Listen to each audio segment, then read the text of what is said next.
Hey, good evening, everyone. Today is Monday, February 12th, I believe. Been here just shy of a week in Houston at MD Anderson. I've been going in and out, kind of like the last round. Um, this round hasn't been any different. It's been pretty much, hurry up and go, hurry up and wait type thing in every clinic and every different floor that I have appointments in. I've getting to the point where I can memorize what's on each floor, depending on each elevator and what building. This place is just massive. Nonetheless, I got here and I went through another series, a battery of tests, examinations, consults, labs. I mean, you name it. I did. I guess we did start on the process of elimination for this polycythemia vera secondary. That's what it's being classified as.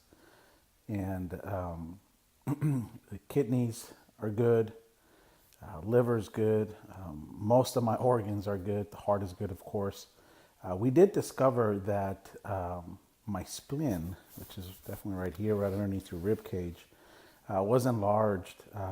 Normal size is anywhere from 9 to 11 centimeters, I believe is what it was, and mine's at 18. And so that tells me that the viscosity, the thickness of the blood has been working twice as hard, has been making my organs work twice as hard. And this one in particular is pretty a key signature of something not working right. So it's been giving me the sensation of me being full or having just massive heartburn type thing. It just definitely hurts right here in this upper left quadrant.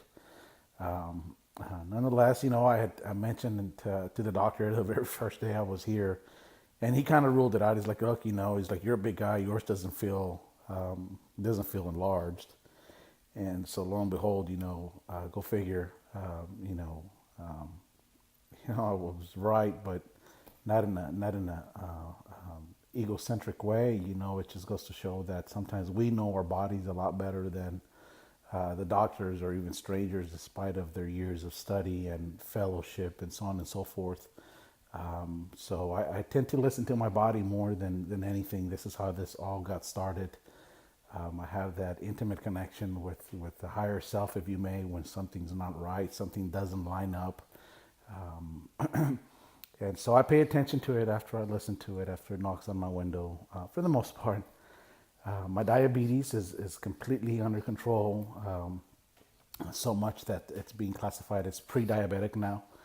And so that kind of, blew up in one of the doctor's face because she was very adamant and very upset that I wasn't sticking my fingers on a daily basis and keeping track of my sugars and jotting numbers down and this, that, and the other, like any regular diabetic would.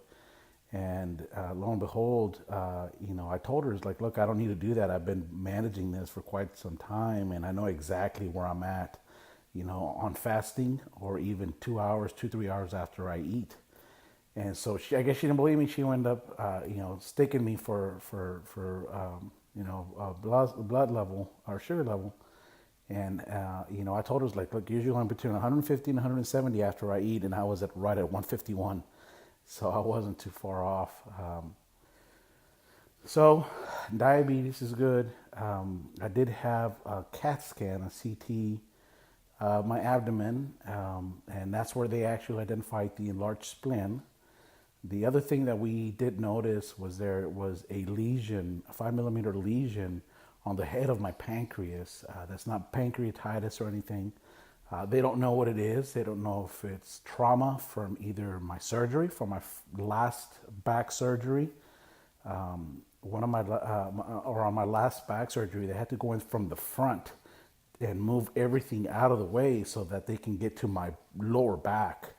And they inserted, the screws and the pins, the cage and cadaver bone.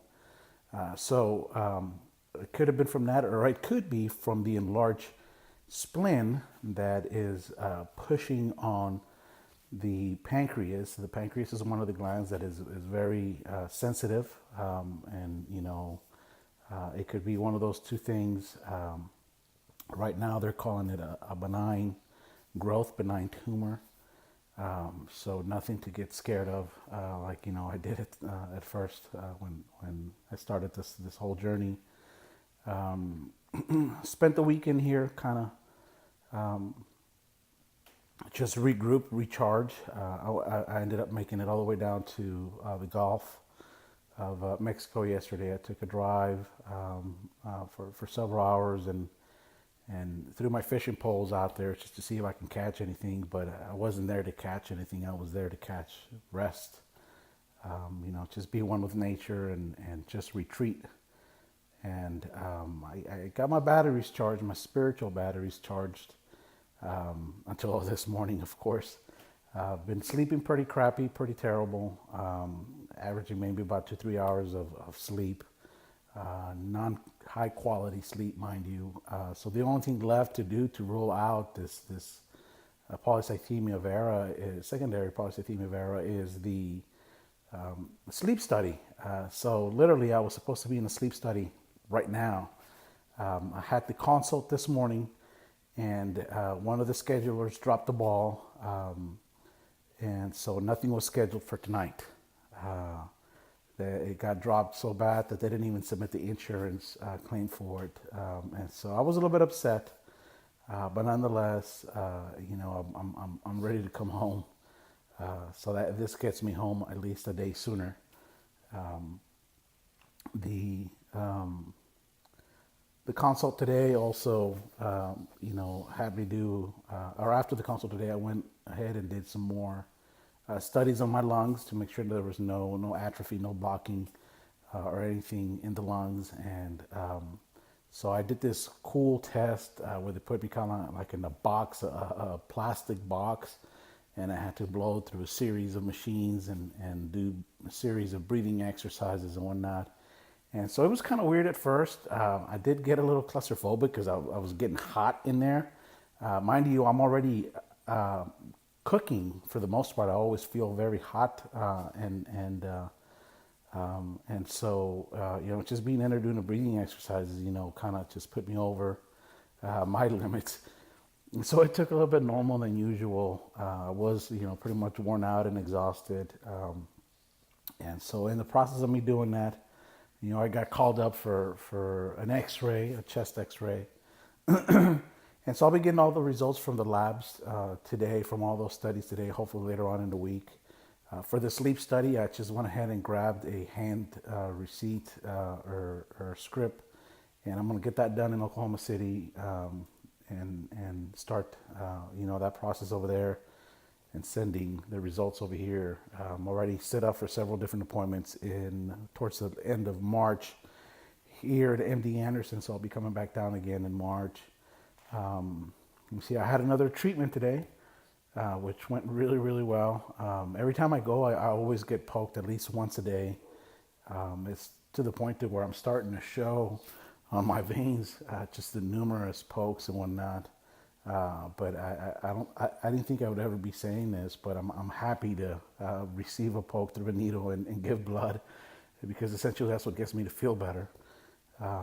It takes the headaches away, the blurry vision away, the ringing in the ears has been driving me nuts.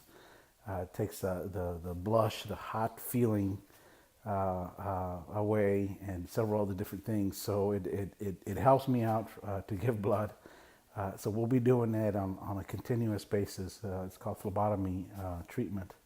I'll be doing it on a regular basis. So blood pressure is good, diabetes is good, kidneys are good, thyroids are good.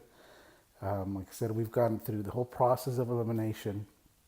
And so now we just have to identify if this secondary polycythemia is being caused by sleep apnea, which, if you guys recall, there's two types, or actually three types of sleep apnea. There's the obstructive. That's when we're kind of, chunky across the neck. Or centralized, that means that your mind tells your lungs to quit breathing. Or there's a mix. So I was previously diagnosed years back with sleep apnea. It was taken away after I had lost all my weight because I had obstructive sleep apnea back then. And so I don't know what this is now. But needless to say, I'm ready to get this thing done and start getting it treated so that I don't have to go through and get a surgery for the removal of the spleen or anything like that. Another thing they're recommending is for me to have an endoscopic ultrasound. So I'm not sure exactly how that works. So that's going to help identify exactly what is on that lesion on the pancreas. So several different things going on here, but for the most part, been getting some good news. Frustrating part is that I wanted to be able to at least have everything in place so I can pinpoint the cause of this and start treating it instead of treating the symptoms. Or I feel like if I just keep on treating the symptoms, I'm prolonging the recovery process in my body to go back to its original state. I think I mentioned that in one of the beginning of the videos was remission. Basically, remission means that your body goes back to your natural state, the way it was designed to be since the beginning. So, still keep me in prayer. I was going to try to leave today, but being since they drew blood and I've been having pretty crappy sleep, I'm going to spend the night here, one more night here in Houston. My buddy Ernesto's house and Betty, they have been awesome friends. Just their hospitality and and their warm welcomes and support on a daily basis as I've been here has been just outstanding. So shout out to them. And that's pretty much it. I plan on being on the road tomorrow, heading back home and getting stuff squared away back home. Hopefully, I'm looking forward to coming back to work and getting stuff done. I don't feel myself as I leave, or I feel almost irresponsible whenever I'm not in the office. But that's become kind of secondary right now. It still consumes me. I still think about it, so that's one of the other reasons why I need to get back to my original state so that I can keep on producing what I've been called to do. So keep me in your prayers, definitely. Thank you guys for the messages. I've been getting several of you guys sending messages individually through this app or through texting or even phone calls. Again, if you feel that anyone else needs to be on this particular chain or video distribution, feel free to add them. That's fine. I'm not out of the woods yet, but I feel like made huge progress this week, and we're getting closer. So for those of you that are the praying type, keep me in your prayers, and I'll be keeping you guys posted as things go on back home in Oklahoma City with those studies back there, and then later on in March. So till then, God bless.